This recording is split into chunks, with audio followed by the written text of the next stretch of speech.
नरेंद्र मोदी नरेंद्र मोदी जो तीसरी बार भारत के प्रधानमंत्री हैं, तो मोदी नहीं जाता है। लेकिन बहुत जल्द उनकी सरकार गिरने वाली है सिर्फ एक स्टेट के इलेक्शन से। मोदी जी अपना चेहरा इस देश को नहीं दिखा पाएंगे। तो आखिर ये पॉसिबल कैसे होगा? कैसे सिर्फ 2 महीने के अंदर ही मोदी गवर्नमेंट गिरने वाली है? आइए इस चीज को हम पूरी डिटेल से जानते हैं। इसकी शुरुआत होती है 19 अप्रैल साल 2024 से, जब लोकसभा चुनाव की वोटिंग स्टार्ट हो जाती है। ये वोटिंग टोटल 7 फेसेस में होनी थी, और क्योंकि पिछले 3 बार से मोदी गवर्नमेंट थी तो उन्होंने एक हवा बना दिया था कि अब की बार 400 पार। अब की बार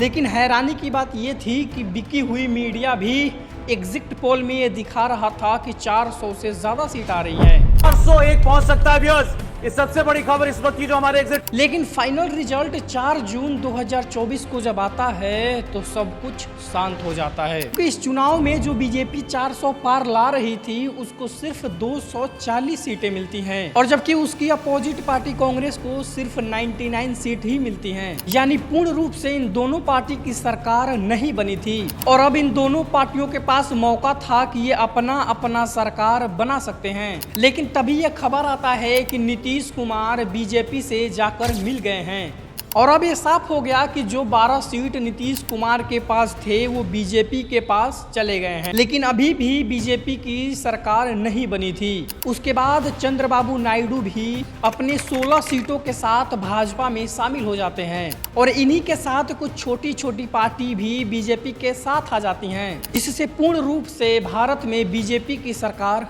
बन जाती है। Narendra Modi has taken the oath of office and has been sworn in for a 3rd term as India's Prime Minister. लेकिन सबसे बड़ा सवाल आता है कि नीतीश कुमार बीजेपी में शामिल क्यों हुए? क्योंकि अगर वो कांग्रेस में शामिल होते तो राहुल गांधी उनको प्रधानमंत्री की कुर्सी भी ऑफर कर देते और नीतीश कुमार तो प्रधानमंत्री बन जाते। लेकिन यहाँ पर एक ट्विस्ट आता है। 2020 के इलेक्शन में नीतीश कुमार को कुल 43 सीटें ही मिली थी, जबकि बीजेपी को 74 सीटें मिली थी, और तब नीतीश कुमार ने बीजेपी से सहायता मांगकर बिहार में बीजेपी की मदद से अपनी सरकार बनाई और खुद बिहार के मुख्यमंत्री बन गए। और जब 2024 का चुनाव हो रहा था तो ऑलरेडी नीतीश कुमार बिहार के मुख्यमंत्री थे।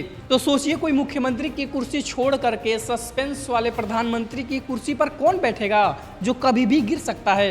इसीलिए नीतीश कुमार ने कांग्रेस का साथ नहीं दिया। लेकिन अगर आप थोड़ा ध्यान दें तो आपको पता चलेगा कि 2020 के चुनाव में नीतीश कुमार और बीजेपी दोनों के सीट्स बिहार में गिरे हुए हैं, और वही कांग्रेस और आरजेडी के सीट्स थोड़े से ऊपर हुए हैं, जिससे यह पता चलता है कि बिहार में नीतीश कुमार की पॉपुलैरिटी गिरती जा रही है, और वही तेजस्वी यादव की पॉपुलैरिटी काफी हद तक बढ़ती जा रही है। लेकिन एक बार आप सोचिए कि 2025 के नवंबर बिहार के चुनाव में अगर नीतीश कुमार हार जाते हैं तो जिंदगी भर मुख्यमंत्री बने रहने की उनकी चाह टूट जाएगी, जिससे वो तुरंत दौड़कर राहुल गांधी से जा मिलेंगे, और राहुल गांधी और आरजेडी के जितने भी विधायक होंगे उन सभी को मिलाकर राहुल गांधी फिर से नीतीश कुमार को बिहार का मुख्यमंत्री बना देंगे, और जो 12 सीटों का समर्थन नीतीश कुमार ने बीजेपी को दिया है वो नीतीश कुमार वापस ले लेंगे। लेकिन अभी भी देश में बीजेपी की सरकार ही बनी रहेगी। लेकिन उसके बाद चंद्रबाबू नायडू को लाने के लिए राहुल गांधी कोई और मिनिस्ट्री ऑफर करेंगे, जैसे होम मिनिस्ट्री, और इसी के साथ 16 सीटों के साथ चंद्रबाबू नायडू भी कांग्रेस से जा मिलेंगे, और तब बीजेपी की सरकार गिर जाएगी। और तब बीजेपी के साथ जो छोटे मोटे पार्टियां जुड़ी हुई हैं वो सब निकल करके कांग्रेस में आ जाएंगे, और बीजेपी यहां पर पूरी तरह से गिर जाएगी। लेकिन आप सोचेंगे कि तेजस्वी यादव इतना मेहनत कर रहे हैं तो आखिर वो बिहार की मुख्यमंत्री नीतीश कुमार को क्यों बनाएंगे? इसका जवाब है कि तेजस्वी यादव और राहुल गांधी के रिश्ते अभी काफी अच्छे चल रहे हैं, और राहुल गांधी सेंट्रल से मोदी को गिराने के लिए कुछ भी कर सकते हैं। तो वो हो सके तो तेजस्वी यादव को होम मिनिस्टर या फिर कोई और मिनिस्ट्री सौंप देंगे, या फिर बिहार का डिप्टी सीएम बना देंगे, जिनसे सभी के लाइन सेट हैं। और ऐसे ही करके भारत में बीजेपी सरकार गिर जाएगी और मोदी प्रधानमंत्री के पद से हट जाएंगे। लेकिन आप सोच रहे होंगे कि ऐसा तो मैं सिर्फ सोच रहा हूँ, मेरा ड्रीम है, ऐसा हकीकत में थोड़ी ना होगा। तो मैं आपको बता दूं कि 1977 में ऐसा एक्चुअली में हो चुका है। जब इंदिरा गांधी ने पूरे देश में इमरजेंसी लगाया तो इससे सारी पॉलिटिकल पार्टीज और पूरे देश में खलबली मच गई और पूरे देश का सिर्फ एक ही मकसद था कि इस बार के चुनाव में इंदिरा गांधी को हरा देना है। और जब चुनाव हुआ तो सभी पॉलिटिकल पार्टी मिलकर एक बन गईं, जिसमें मुख्य दो पार्टियां थीं, राष्ट्रीय जनसंघ जो आज के समय में बीजेपी बन चुकी है और दूसरी पार्टी थी जिसका नाम था लोक दल।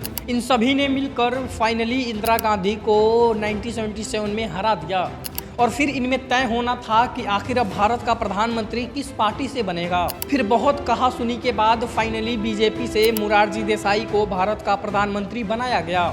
इसके बाद जो लोक दल था वो जाके कांग्रेस से मिल गया और इसी के साथ छोटी मोटी जो पार्टियां भारतीय जनसंघ से जुड़ी हुई थीं वो धीरे से जाके कांग्रेस से मिल गईं और वापस से इंदिरा गांधी देश की प्रधानमंत्री बन गई और कांग्रेस की सरकार बन गई। जो घटना एक्चुअली देश में हो चुका है वो फिर हो जाए ये कोई हैरानी की बात नहीं है। और अगर ऐसा होता है तो आपको क्या लगता है कौन बनेगा इस देश का अगला प्रधानमंत्री और क्या इस देश का भविष्य तय कर पाएगा? कमेंट बॉक्स में जरूर बताना।